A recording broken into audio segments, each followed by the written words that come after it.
commencé, j'aurais évité des problèmes. Alors, je vais vous partager les diapositives.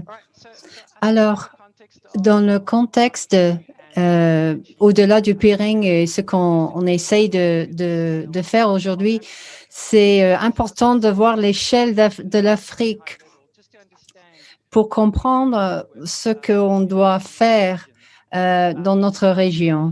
Comme vous voyez à gauche, on a fait une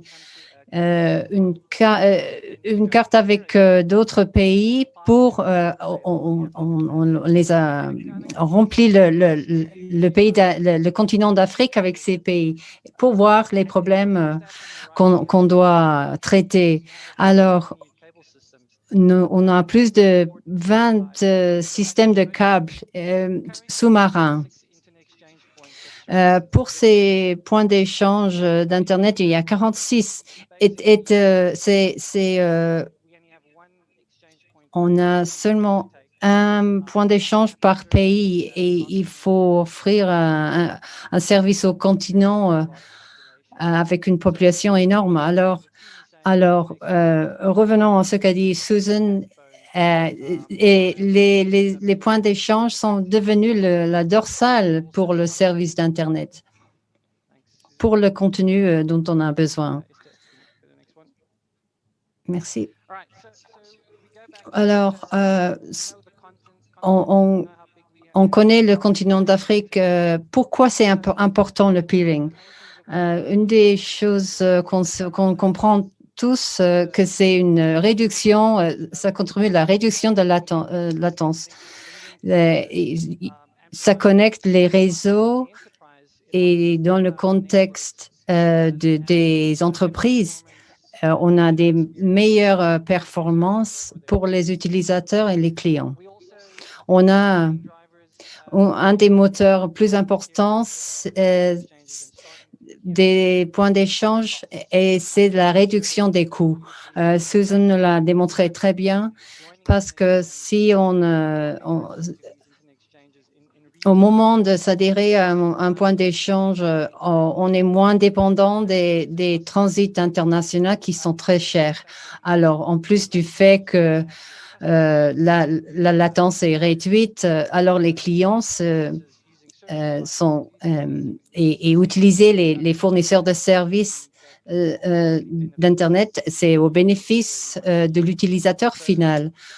Alors c'était très important de choisir bien le point d'échange, mais si on le fait d'une façon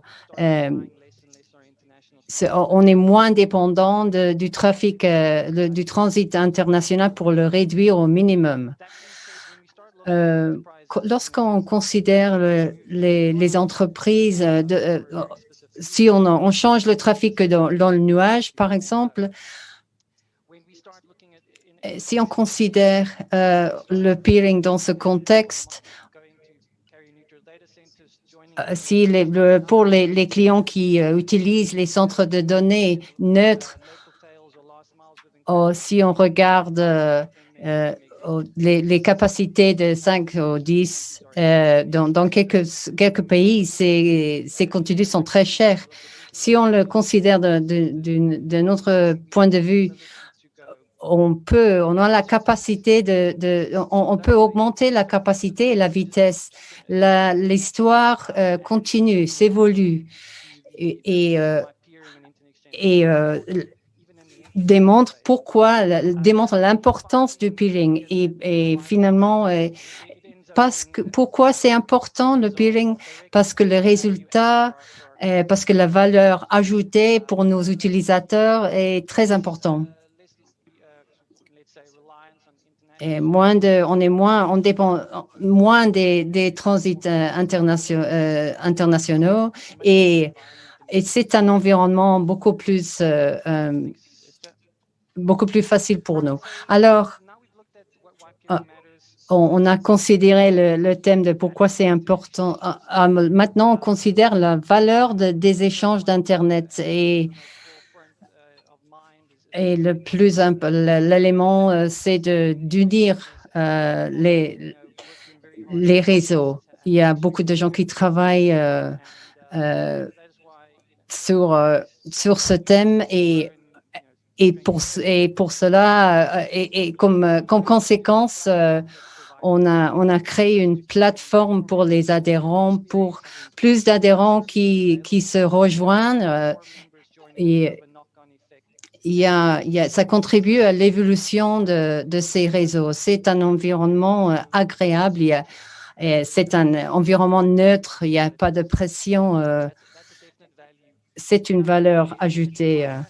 Alors, au contraire, les IX traditionnels, ils ont présenté leurs valeurs comme la quantité de contenu qu'ils peuvent héberger. Et je voudrais mettre l'accent sur le fait qu'il y a d'autres valeurs sur les points d'échange d'Internet.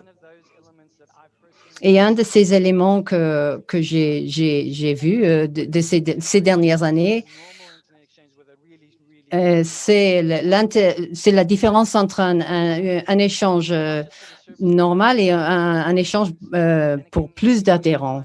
Et nous, on veut communiquer le message que c'est important de s'adhérer à ces pour créer des réseaux plus grands, plus élargis, pour ne pas dépendre du trafic, du transit international.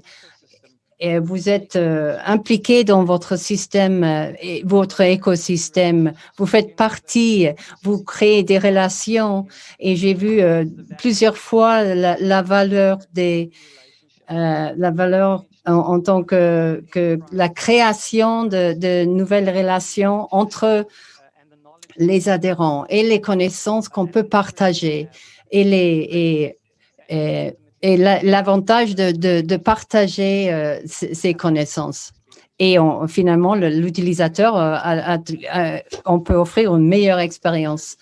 On voit aussi des services, nouveaux services dépendre des transits internationaux. On offre des services, de nouveaux services. On continue à ajouter de nouveaux services et ce qui est au centre de ce mouvement, de ce développement, c'est l'héberger en nuage, qui sont disponibles sur les échanges d'Internet. Le concept de l'échange dans le nuage est très utile pour les nouveaux services.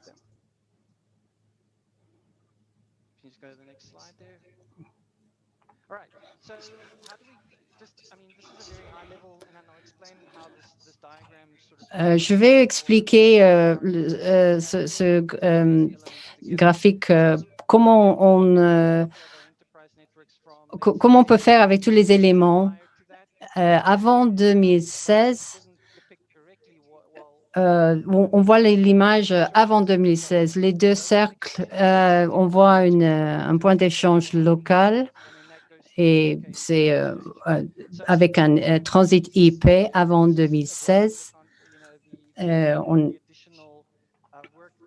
En évitant le travail supplémentaire qu'on devait faire, où les points d'échange ont passé à d'essayer de faire des relations, de créer des relations. Avant, on avait des réseaux d'entreprises qui devaient devaient s'adhérer à un échange local et au passé par exemple, dans ce cas, à Londres, où était hébergé le contenu. Alors, le résultat, c'était, on a eu l'accès au contenu. Alors, ce qu'on a fait de côté à droite, c'est l'évolution. On a développé les échanges sur le continent, d'essayer que les fournisseurs fassent entrer leur contenu sur le continent. On va regarder maintenant les clients achètent l'accès au contenu, par exemple dans le nuage, et les fournisseurs de contenu sont connectés au point d'échange. On a la flexibilité de cette manière. On a la connexion des peering publics et privés, par exemple avec Microsoft, mais la liste est et les opportunités sont immenses.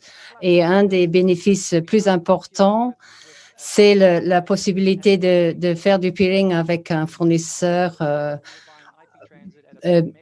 Et avant, on devait acheter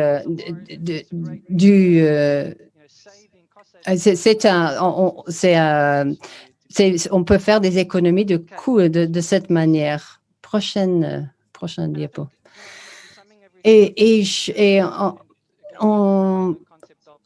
Pour résumer, oui, si on peut considérer l'avenir, la valeur dans l'avenir qu'est-ce qu'ils cherchent les fournisseurs d'Internet pour offrir de la valeur? Et je pense que c'est question d'impulser les conversations pour et la mise en place de plus d'échanges dans le nuage pourrait ajouter de la valeur aussi. On voit plus les réseaux optimisés. Les services de peering automisés aussi.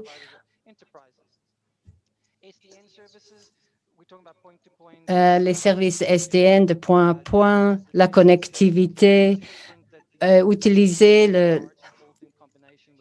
déjà le modèle existant pour créer plus d'avantages. Et le dernier, c'est les réseaux directs, les statistiques. Et de cette manière,